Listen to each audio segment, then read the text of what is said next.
Hello, my name is Jimmy and thank you for joining me in the brand new Toyota Prius Prime. What started off as, Toyota's way of electrifying their vehicles to make it, better for the environment, less emissions, better fuel consumption, has turned into this. One of the most beautiful sedans or hatchbacks, depending on how you look at it, on the road. Because this brand new generation, it's just stunning. I mean, check it out. You got beautiful LED headlamps on the front, and just the overall shape, it's like this wedge. It's just so beautiful. And don't take my word for it. There's plenty of car enthusiasts that absolutely love this vehicle. In fact, there are so many people that love it, they've taken this front end and put it on like the GR86, as well as like an MRS. How cool is that? I mean, yeah, these are renders, but like still, people are taking this amazing Prius front end and putting it on other Toyota vehicles because it looks that good. And not just the front end. I mean, you got these stylish 19-inch wheels on the side. The rear door handle is kind of concealed within, just right behind the window. That's kind of cool. And the rear taillight, it just spans the entire width of the car. It's a very good looking vehicle from the outside. The one that we're in here, it is the XSE Premium, so like the top trim of the Prius Prime.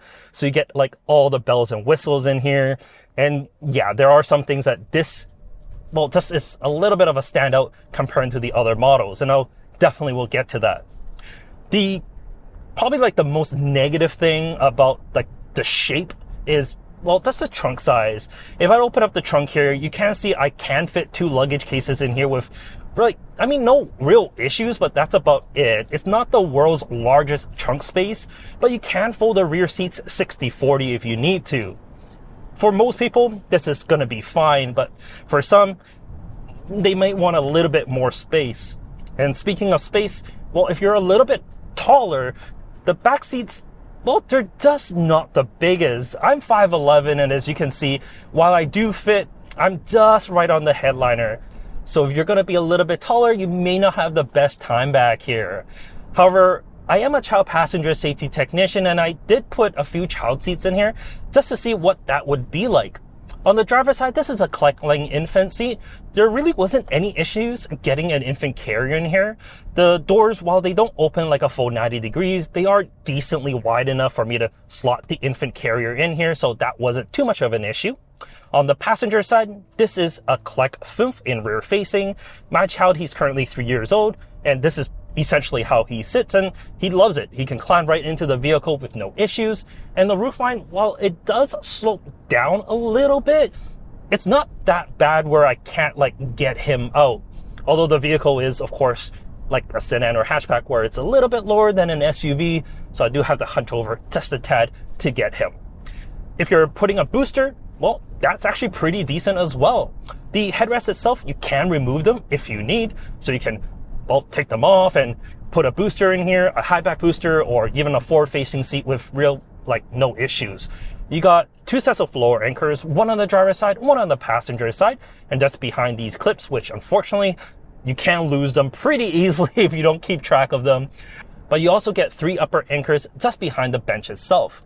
Sadly, you can't fit 3 seats across. The vehicle just isn't wide enough for that.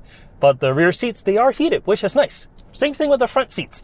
This being the top trim, they're heated as well as they're ventilated, so they're just superbly comfortable. On this top trim, I also have the powered seats on the driver's side here with 2-way lumbar support, but sadly the passenger side doesn't get any of that. It's just manual controls straight through. I mean, for most, that's gonna be fine. In front of me, I do have a pretty nice steering wheel. There's a lot of buttons in here, but they're logically laid out where for most shouldn't be a problem using them. And I do like this red stitching they have on the inside. It's actually very sporty and nice. And that theme continues onto this dash here. This red outline, it's actually, very nice. It's just this matte red. Although I must admit, I kind of wish it was like fake wood for some reason. Maybe I'm just getting older, but I kind of want fake wood in here. I don't know why. But this little ambient light LED that's here, this is actually kind of cool. For example, like if I'm stopped at a stoplight and the vehicle in front of me, well, goes, this will blink for me to tell me that, hey, the vehicle in front is driving away. Cool little feature that, most people won't even talk about. So that's actually kind of nice. A little bit of a downside is the cluster. Now, depending on your height, this may or may not be a concern, and also how you like to position your steering wheel.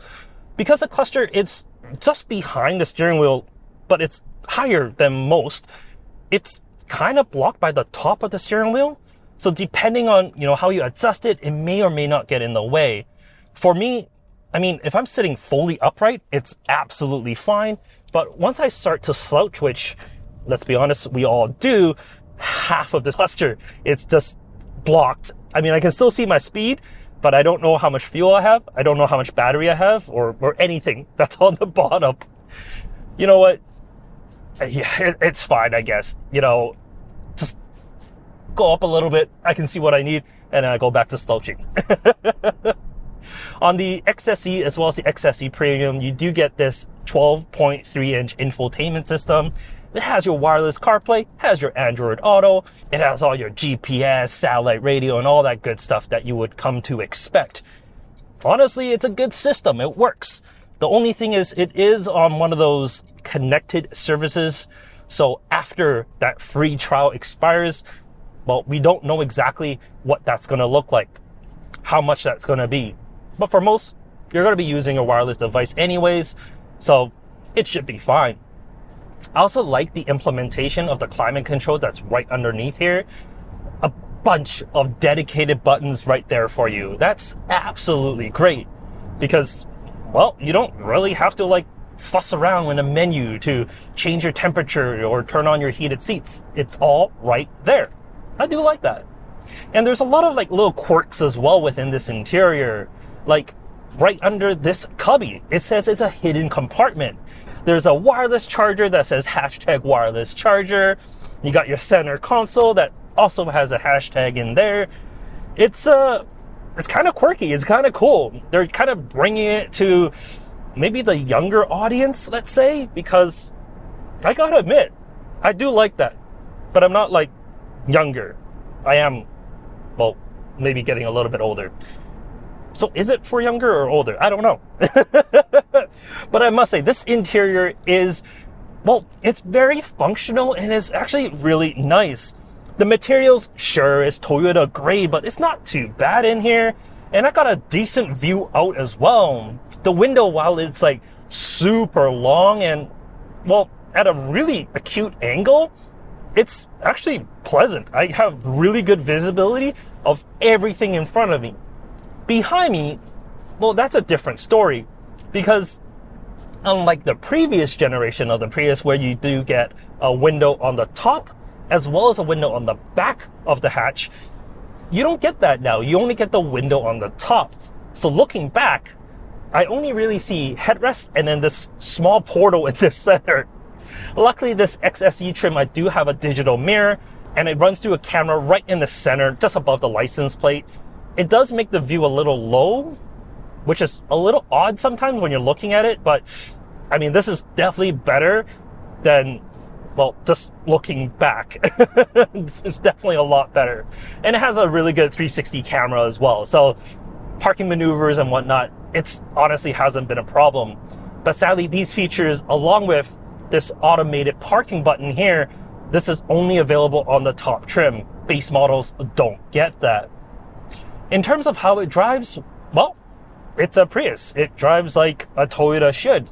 It's pleasantly comfortable, but because the Prime is an XSE, it does have slightly different suspension tuning to it than the regular Prius. And because of that, well, they say it's supposed to feel a little bit more sporty. I don't know if it actually does. You have to be fully back to back on the regular Prius and the Prime to feel any sort of difference, but you know what? It's not horrible. The steering wheel, there's no feel, whatever. Every car is like that. But it feels decently planted. Their tires, well, they're just standard all-season tires, so they lose grip pretty quickly, which kind of makes it more fun because it makes for a laughable experience. But you know what? For like anyone that's going to be driving this, they won't care about that.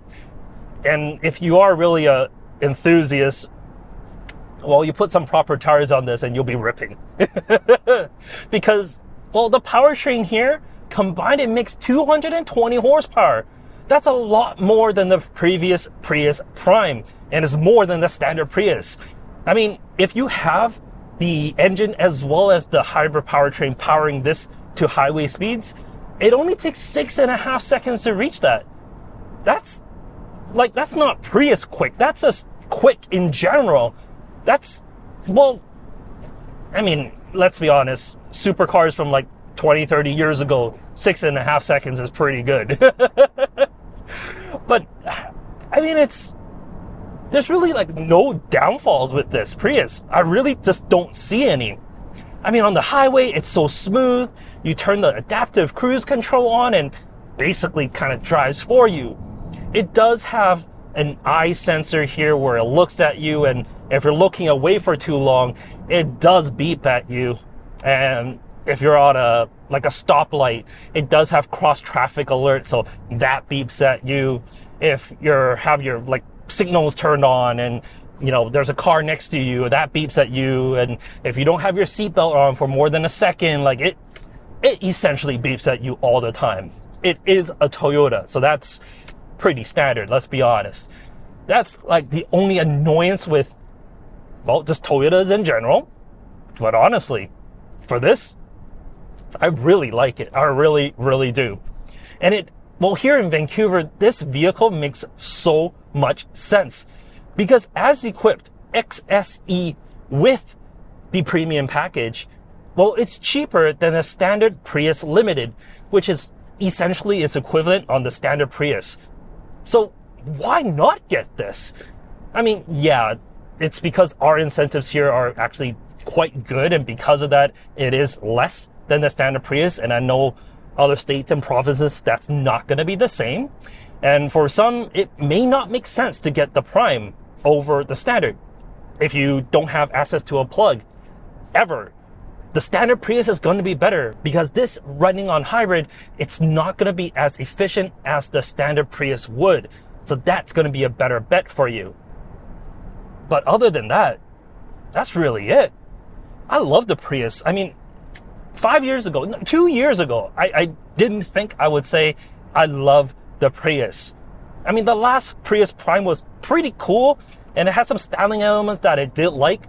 The rear hatch was carbon fiber. It has this dip on the rear that just was kind of cool, but I mean, it still looked like a econo box, really. This changes the game. I love the new direction of where Toyota is going. If they make a GR one of these, oh, that's gonna be the money right there. Let me know what your thoughts are on the new Prius. Do you love it? Do you hate it? Is this the next hybrid vehicle? Is this your next track weapon? Let me know in the comment section down below, and I'll catch you next time. Take care.